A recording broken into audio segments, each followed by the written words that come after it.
Welcome and hello from Alex, with a story from r/TalesFrom Mix, where a customer attempts to apologize for behaving like a Karen, but I refuse to accept it, standing my ground against disrespectful behavior. Coming up next is a story from Lord Nikolai. Customer tries to apologize for being a Karen, but I refuse to accept it.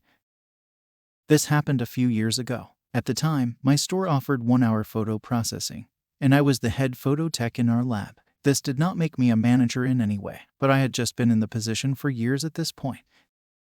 If no one has ever worked in a photo lab, you should know that we have to deal with US federal copyright law. If someone tried to print a photo that they did not create themselves, or an image owned by someone else, we cannot legally print it without permission from the owners.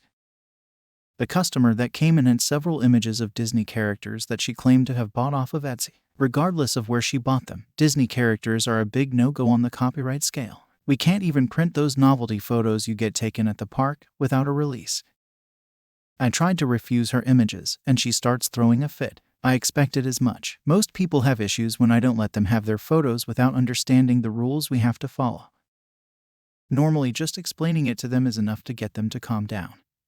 But this customer was cussing and yelling at me and would not calm down, regardless of what I did. So, eventually she said the magic words of "I want to talk to your manager." Fine by me. I call my boss, tell him what is going on, and he comes to talk to the customer. He explains everything I just explained to the customer again, and apologizes to the customer. There is nothing we can do, sorry, it is the law. The customer leaves and I don't think anything of it, until she came back 2 days later. At first she was okay. She came up to the lab, patiently waited her turn, and tried to print the photos again. We had the same runaround. And after calling the same manager again, the customer tried to apologize to me, saying she just really wanted the photos, and she was sorry for calling me every bad word you can think of. I apologize, can we put this behind us? Me, no, I do not accept your apology. There was no need for you to say any of what you just did. Looking very confused, you can't not accept an apology. Me, yes I can. I hold you responsible for what you said, and your words hurt. My manager, trying not to laugh, "Ma'am, I think you should go now." This story is a great example of standing your ground. The customer clearly overreacted, and the photo tech was right not to just accept a hollow apology. It sounds like the customer was more interested in getting her way than being respectful. The photo tech deserves major props for staying calm and following the rules, even when the customer got belligerent. It's not always easy to deal with difficult customers, but sticking to your guns can be very satisfying in the end. The manager trying not to laugh at the end is the icing on the cake. It shows that even though the situation was frustrating, the photo tech handled it professionally and deserved a little chuckle. Coming up next is a story from Toman32526. Guest tells me he's gonna call the owner, and he does. I worked security at a hotel named after a now passed away country singer. This particular hotel had a bar that was open to the public set off to the side. My only responsibility to the bar was hang out at closing when the young servers were trying to get out without being bothered by the drunks. So this very intoxicated man comes and gets me, tells me his Jeep is stuck in the sand and he can't leave. This was on the beach with a sand parking area. I walk over to his Jeep and thankfully meet the sober driver. They're barely stuck, but it's beach sand. I decided I'd be nice and go grab my truck and pull them out. As soon as I am unhooking my strap, the drunk guy comes up to me, "Thank you so much. I'm gonna call Bimmy Juffet and tell him how great the security guys are here." "Sure you are, buddy." I tell him I appreciate it and go back to what I was doing. I hear a voice on speakerphone. "And I'll be a monkey's uncle." This guy actually called Bimmy at midnight and woke him up. He of course rushed him off the phone, but knew this guest by name. No one at the hotel believed me that this happened until management got an email from Bimmy's assistant complimenting the security staff and the handling of his friend. I am still mildly surprised I didn't get in trouble for breaking policy and helping the guy out. This story is wild. It's got everything: a drunken plea for help, a celebrity connection you wouldn't expect, and a dash of disbelief at the whole thing. The security guard seems like a genuinely good person. Even though he knew the drunk guy was probably exaggerating, he still went the extra mile to help. You gotta wonder what was going through his head when the guest announced he was calling the owner. Did he think it was a bluff? And Bimmy Juffet, who knew he'd be tight with a hotel security guard. The whole thing is just so unexpected, it's hard not to smile. It's a good reminder that sometimes taking a chance on helping someone can lead to surprising results. And hey, maybe the security guard got a story out of it, at the very least. Coming up next is a story from pilotavery, and if you like the video so far, don't forget to like the video. It only takes a second and helps me out a lot. Customer panicked because I successfully retrieved all his files. I run a small all-inclusive computer repair business. This includes component-level motherboard and appliance repair, all the way to network and security help, just about everything. I was an electrical engineer apprentice before doing this, so I am able to do repairs many people aren't. One day a customer walked in with a roughly 5-year-old Lenovo ThinkPad with a mechanical hard drive and completely torn apart. The bottom cover was loose and even the CPU heat pipe was bent out of place, Wi-Fi cables pulled and ripped from the hinges, etc. I figure this is really odd, but people have kids and I've seen everything. Customer, I don't have the password to this laptop, but I really want to use it again. Can you factory reset it? Me, sure, that's not a big deal. It looks like the drive isn't encrypted, so would you like me to just remove the password? Customer, no, that's okay, thank you, you can just reset it. Me, okay. Is there any data on this that you specifically want to keep? Customer, no, not really, you can just delete everything if it's easier. Okay, great. So I take this laptop upstairs and I notice that it is running really slow. So I toss in a cheap SATA SSD that came out of another junk laptop and install a fresh copy of Windows. It grabs all the drivers from Windows Update. I don't have to do anything. Perfect. Now I have his drive sitting next to his laptop.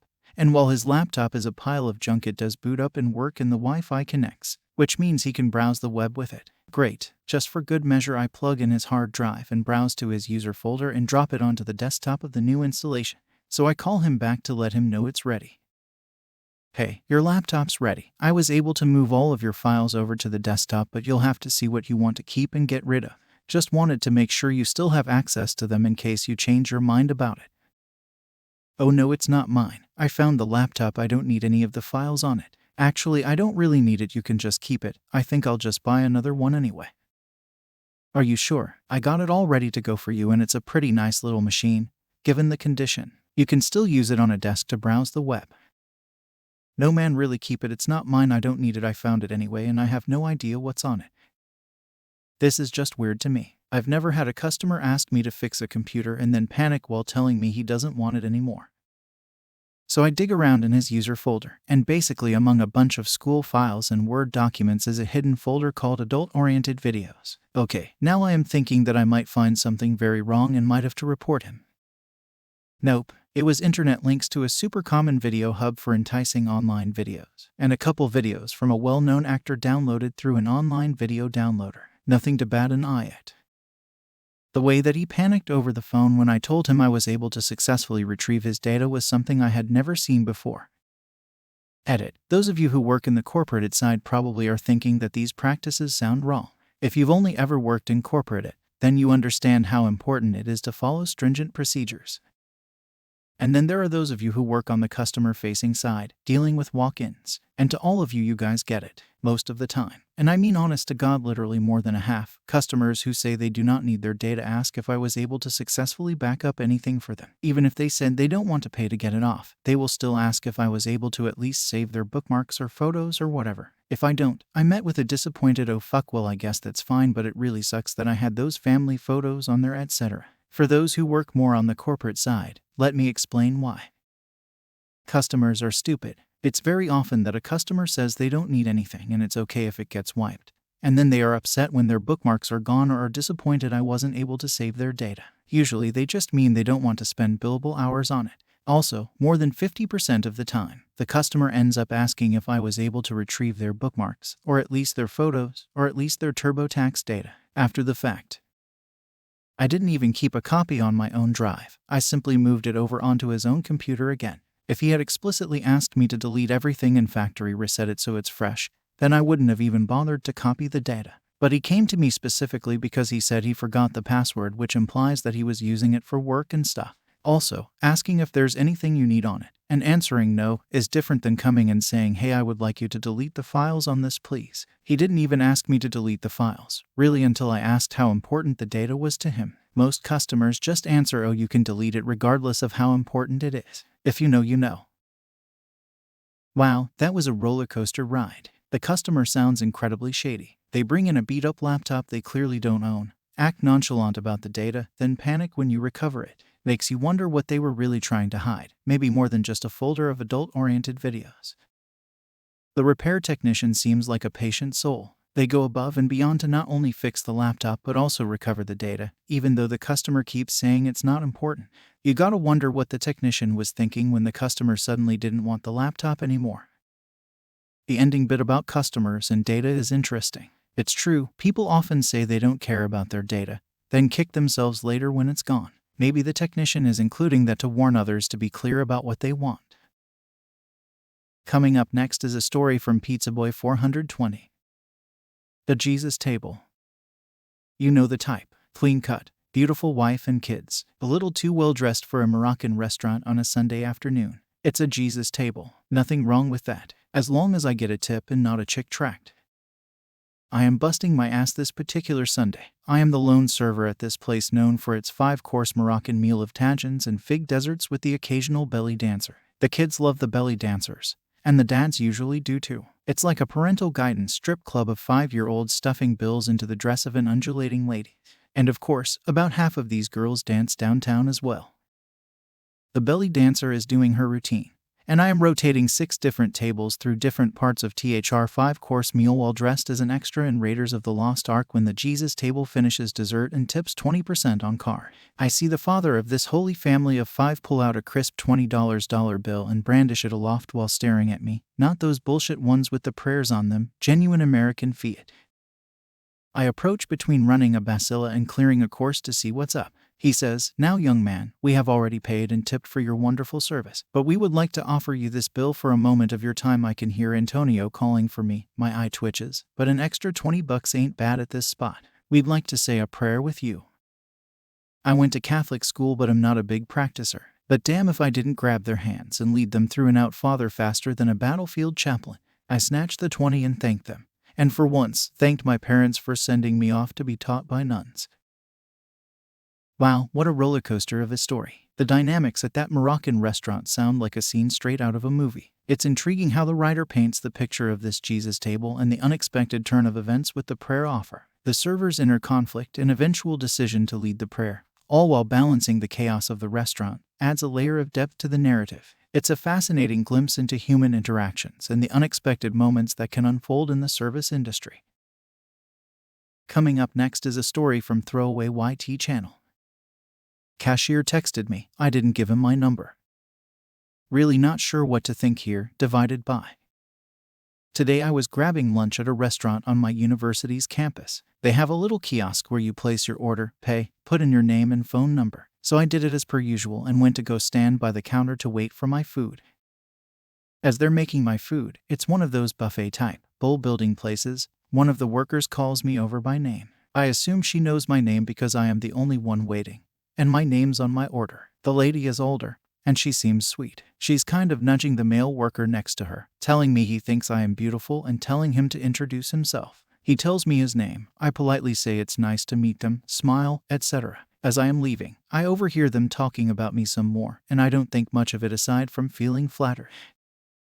About 20 minutes later, after I've left and settled somewhere to eat, I get a text from a number I don't know. It's from the male cashier, saying his name and that we met at restaurant earlier. He says I have a beautiful smile and that he wants to take me out to a nice lunch. Again, it's definitely flattering, but I am also a little uncomfortable because I didn't give him my number. I assume he looked me up in the system from when I put it in earlier and used it to text me, but isn't that, like, a confidentiality breach? It just feels really strange getting a text from an unknown number asking me out, particularly when I didn't give them my phone number. So I am just trying to figure out how to navigate this situation at the moment. I told my fiancé.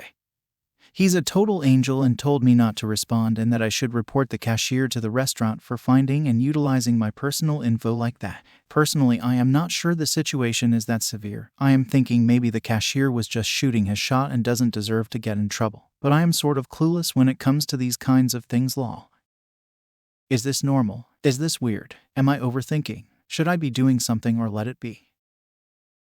Wow, that's a tricky situation. On the one hand, the cashier's compliment is sweet. And maybe he was just a bit nervous. But using someone's phone number like that is definitely a privacy concern. In my mind, the cashier crossed a line. It's a bummer because the restaurant interaction sounds kind of cute otherwise, with the older worker playing matchmaker. Maybe Opie could just let the manager know what happened, without necessarily getting the cashier in trouble. But definitely sounds like Opie should listen to their fiancé. No response is probably the best course of action. That wraps up the r/Tales from Mix. If you enjoyed this content, make sure to visit my Spotify channel. Link is in the description, so you can listen to the best Reddit story while being outside, and remember to hit that subscribe button.